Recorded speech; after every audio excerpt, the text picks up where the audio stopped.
Everyone. So ఈరోజు మనం just కోడింగ్తోనే మనం ఇమేజ్ బ్యాక్గ్రౌండ్ని మనం రిమూవ్ చేద్దాము. సో దానికంటే ముందు మీరు పైథాన్ని ఇన్స్టాల్ చేసుకోవాలి. అది మీ దాంట్లో ఉందా లేదా అని చెప్పేదానికి విండోస్లో అయితే పైథాన్ అని టైప్ చేయండి. అదే ఇక్కడ అయితే పైథాన్ 3 అని చెప్పేసి టైప్ చేస్తే ఇట్లా వర్షన్ అనేది చూపిస్తుంది.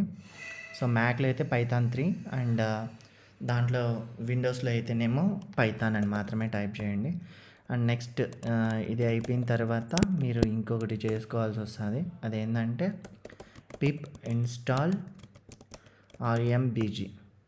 సో ఇది మీరు విండోస్లో, అదే ఇక్కడ కానైతే పిప్ 3 ఇన్స్టాల్ RMBG అనేది మీరు చేసుకోవాలి. సో ఇది ఆల్రెడీ నా దాంట్లో ఉంది కాబట్టి ఇంక ఇట్లా చూపిస్తుంది అనమాట.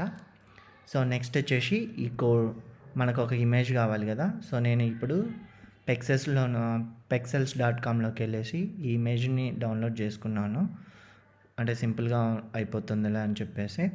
సో ఇక్కడ మీరు చూసినట్లయితే ఈ ఇమేజ్ ఉంది కదా. సో ఇప్పుడు మనం ఏంటంటే ఇట్లా test.py అని చెప్పేసి విజువల్ స్టూడియో కోడ్లో ఈ జస్ట్ 8 లైన్స్ అనేది ఇవ్వండి. సో అవుట్పుట్ పాత్ కూడా ఇక్కడే మనకు వస్తుంది. అవుట్పుట్ నేమ్ వచ్చేసి నేను PNGలో ఇచ్చుకోండి. మీరు ఏ ఫైల్ నేమ్ అయినా ఇచ్చుకోవచ్చు, బట్ PNGలో మాత్రమే ఇవ్వండి. అండ్ ఇన్పుట్ ఫైల్ మీరు JPG తీసుకున్నా ఏ ఫార్మాట్ తీసుకున్నా పర్లేదన్నమాట. సో ఇప్పుడు వచ్చేసి పైథాన్ 3 test.py, బికాస్ నేను ఇక్కడ టెస్ట్ అనే నేమ్తో తీసుకున్నాను కదా. సో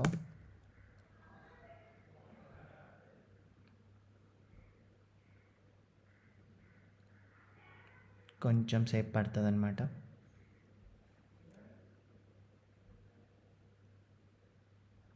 సో ఇప్పుడు చూసారా. సో ఇది టెస్ట్ 2లో ఇట్లా వచ్చిందనమాట ఇమేజ్. అదే మామూలు ఇక్కడ మనకి ఎట్లా ఉంది, ఇలా ఉంది చూసారా. సో మనకు కంప్లీట్గా ఇమేజ్ అయితే అదే బ్యాక్గ్రౌండ్ అయితే రిమూవ్ అయిపోయింది. Thank you.